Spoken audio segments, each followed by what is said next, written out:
What are the 4 pillars of superhero cartoon? The Mount Rushmore. There's a lot to pick from. Look at all these. It could be any of them. These aren't necessarily the best, but they are the most important. Some are more obvious than others. But towards the end of this Mount Rushmore, I was considering every single option to find out the true Mount Rushmore of superhero cartoon. Let me share with you my findings. Batman the Animated Series was one of the first animated superhero cartoons to take itself seriously and truly create art with every single episode. We're interested in telling real stories. Telling mini movies is the way we were referring to them at the time. It was obviously gonna be here. This show makes it onto cartoon superhero Mount Rushmore because 1, the influences it had on the industry and Batman, and 2, the way it did things differently for the better. Starting off with the influence of this show, it was the first cartoon period to elevate above simple children's entertainment. My God. The studios realized if cartoons are also liked by parents, they get watched even more, which pretty simple, but this show proved that. What happened in the show mattered. There was an ongoing reality, a canon. It spawned an entire slate of DC animated cartoons that were all groundbreaking in their own ways, but still stylistically and tonally took inspiration from this show. This show also redefined Batman's public perception. It took what Tim Burton did so well in the Batman duology with the dark gothic art deco style, but then, in my opinion, made the cartoon more grounded, less fantastical, and a little more crime oriented, with a tad more nuance. We call it dark deco. Don't get me wrong, I like the Tim Burton movies, but you can't tell me those things aren't goofy, as dark as they may be. Batman says nuts. But I digress. And it is this grounded and crime-oriented tone that is still being used to this day. The show also created backstories and entire characters that are staples of the Batman mythos, which have gone off and become incredibly popular in their own right. And finally, Kevin Conroy and Mark Hamill are still considered some of the best versions of these characters, going on to play them so many more times throughout the rest of their careers. I've told Bruce and Paul from the beginning that I thought Batman is the real character and Bruce Wayne is the disguise. And I'm glad it was this influential, because it's a great show and a great precedent for what Batman can be. But it doesn't just make Mount Rushmore because of what it influenced. It makes Mount Rushmore because of what it is. Batman the Animated Series just did things different. You know, let's make this as different from every other cartoon on TV, you know, as possible. I'm sure you've already heard this, but a lot of the art and backgrounds and some of the animation was done on black paper. And even though it was unprecedented, it was just the best way to do a Batman cartoon. I'd love to have characters moving in and out of the shadows. At night, you only see elements, you fill in the gaps. Kind of the perfect approach to Gotham City. They also went in an unconventional route for the art style and character design. There's no good reason to draw every shoelace on a shoe. Just make it a simple shape. That was Eric's and my basic idea for the entire series. To simplify everything. The characters and the vehicles and the props and the cars and everything. Just boil it down to its essential ingredient. This method was in reaction to basically every other cartoon Bruce Timm had worked on. Shows like G.I. Joe were trying to impress people with the amount of detail, but it just wasn't necessary. The simple art styles made for more iconic design. Whenever I think of Batman, I think of this design. And that goes with literally every single character. They all peaked on this show. I'm not even kidding. All of them. The way they composed music was also different. They went above and beyond. Each individual episode had its own unique composition, done by a different talented composer, which was almost unheard of at the time. And one of the original composers who established the sound for the entire show, Shirley Walker, had worked with Danny Elfman on the first Batman film, meaning the show had a real cinematic feel with close ties to one of the most iconic Batman scores of all time. Yeah, so this show's good, I guess. I don't know. Like I said, this show was always gonna be on Mount Rushmore. It's one of the best to ever do it, and everyone knows that because people are still referencing it to this day. My next choice for superhero cartoon Mount Rushmore is kind of another obvious one, but I bet you don't know much about it. Look, it's a bird! It's a plane! It's Superman! Superman 1940, or the Fleischer Superman. This show is the first superhero cartoon to ever exist, which I kind of feel like is enough of a reason to be on here, but it also did a lot of other good things. It pioneered a bunch of animation techniques. It helped DC and Superman become what they are today, and it's also just really good. Look at this.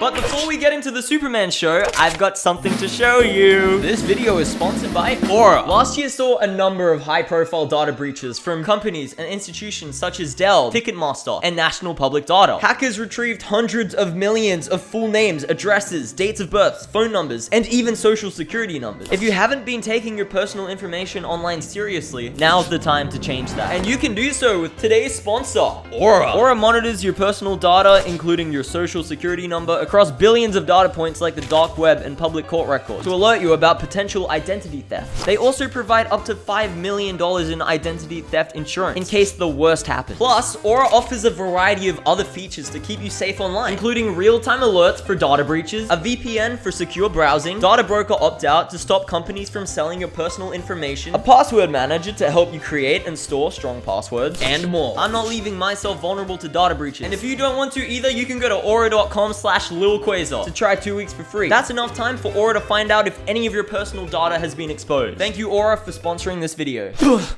Whoa, a sponsored segment. That was crazy. What were we talking about? Oh yeah. Superman, the character, came out in June of 1938 and exploded immediately. DC made merchandise, they made a radio show, and next they wanted something in film. So they went to Fleischer Studios. They're specifically known for their high-quality, innovative techniques, including rotoscoping and fluid, realistic movement. But despite Superman's popularity, the Fleischers were hesitant. They were worried it would be too hard. So they reportedly asked for $100,000 per episode, hoping that DC would just reject altogether. But DC was like, yeah, we'll do that. It's Superman. So then, work begun, leading us to things that had never before been seen in animation. Apart from the $100,000 budget per episode, which did get reduced down to $50,000, but still the most amount for a cartoon at this point, the Fleischers also had a custom orchestral score for every single episode, which I know they did do with Batman as well, but there was a long time period between these two shows, and it didn't happen in between. The backgrounds were richly detailed with dynamic lighting and compositions, which just wasn't seen in animation at the time. They also used advanced techniques for special effects like explosions, ray beams, and Superman's powers, which again made this cartoon stand out from the rest. They also pioneered many aspects of Superman's character. For instance, More powerful than a locomotive, able to leap tall buildings at a single bound. Started with this. They also came up with this iconic design for Superman. And before this show, Superman never flew. This was the first time Superman flew in anything ever. The animators initially did animate, tall bound. But after the Fleischers saw it, they said it looked silly looking and asked permission from Action Comics, which is DC Comics right now, to have him fly instead. DC agreed, and Superman was formally given the power of flight thereafter. This show also went on to influence Batman the Animated Series. The Fleischer Superman cartoons from the early 1940s, those were probably the strongest influence on the look of Batman and the series as well. After all that work, the show became a huge success, both commercially and critically, being the first DC project ever to be nominated for an Oscar. The series was also voted number 33 of the 50 best all-time cartoons by the all-time members of the animation field. That's worded kind of weird, but you get it. In 1985, DC Comics also named Fleischer Studios as one of the honorees in the company's 50th anniversary publication. And it deserves all of this. It looks great, it sounds great, it feels great. This is one of the best renditions of Superman I've ever seen, and I think you should check it out. They're all on YouTube. Watch the first one at least. That's the one that got nominated for an Oscar. But yeah, for all those reasons, Fleischer's Superman earns its place on the Mount Rushmore of superhero cartoons. Now that these two are out of the way, we've got some real thinking to do. So what deserves the spot? If we got the best superhero cartoon and the first superhero cartoon, what does this next one have to do to earn its place? Maybe something that represents the genre as a whole? The definitive superhero cartoon? Because as good as Batman the Animated Series and Fleischer's Superman are, they're definitely outliers. Because most superhero cartoons look like this, or this, or this, or this, or this. And they also sound like this. You can't escape me! I'll chase you to the ends of the earth! They're not beautifully animated, subtly written, tonally realized pieces of art. They are children's entertainment, and that's still valuable and can be really good. But what's the best version of it? Maybe Spiderman 1967? It represents old superhero cartoons pretty well, partly responsible for exploding Spider-Man into what he is today. The theme song is maybe one of the most iconic theme songs for a character ever. And it's still relevant today. One problem is, it's bad. What about X-Men?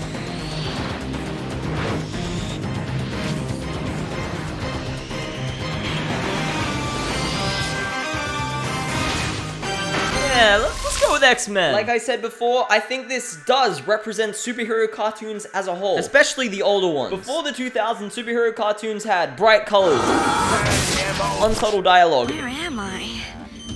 What is this place? Exaggerated performances. What is that thing, anyhow? And super fast pacing.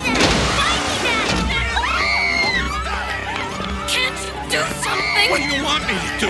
Arrest them? Which can be exhausting to watch now, but at the time, this was beloved. And I think X-Men, more than any other show, embraced these cliches, leading to such a fun tone for the show. But it also earns its place on the Mount Rushmore because of how it was able to take these cliches and layer in some really meaningful writing. Writing that was revolutionary for superhero cartoons. Not even seen in Batman the Animated Series. For instance, the ongoing story and character arcs, which it was able to do because of its large cast of characters, with shifting and evolving personalities and dynamics. For instance, Wolverine starts out as a lone wolf. Cyclops! I know how you feel about it, Wolverine, but...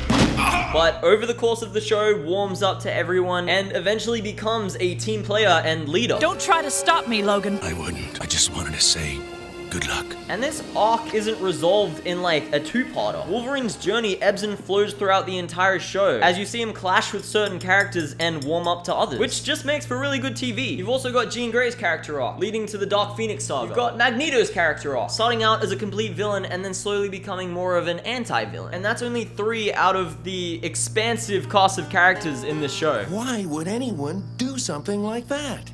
Because people fear what they don't understand. The show also dealt with real social issues. The X-Men always have been a metaphor for marginalized groups, and this show didn't shy away from that. And I think that's really cool. It grounds the story in reality, making what's happening on screen feel that much more important. Oh well. X-Men the Animated Series also feels the most relevant today out of a lot of the superhero cartoons. The theme song is still being used in movies to this day. Tomorrow, there's something different in your genes, like a mutation. They literally brought back the show, proving that the characters they created all the way back in the 90s were fleshed out enough to satisfy even today's audiences. To me, my X-Men.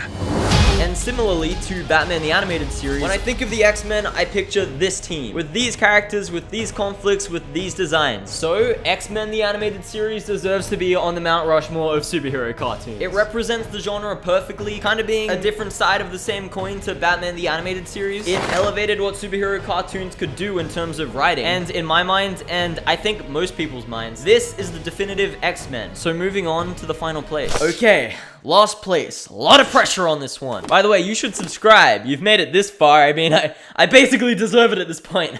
No. Yeah, I mean, you do you, but do me a solid, please. Anyways, for this last pick, I wanted something more modern. Something that is more representative of where superhero cartoons are today. Big considerations were Spectacular Spider-Man, because this is one of my favorite superhero cartoons. It is really popular, but I guess that's it. I also thought Invincible, for one, being a great cartoon, and most of all, standing on its own as one of the rare adult-oriented superhero cartoons. But I think the creators plan on making like 7 seasons for this show, and it feels kind of wrong to place it as a pillar of the genre before even half of it is out. Plus, the animation sucks. I made a whole video on that. But what I did decide to settle on as the 4th and final pillar of superhero cartoons. The 4th face on Mount Rushmore, Teen Titans. Like I said, I believe this is a truly modern superhero cartoon, especially in terms of its comedy, and for the fact it was one of the first to incorporate the influence of anime into Western cartoons. Starting off with the modern comedic writing though. Like you saw in X-Men, a lot of the humor was made up with puns or was just really obvious. Eat some sidewalk!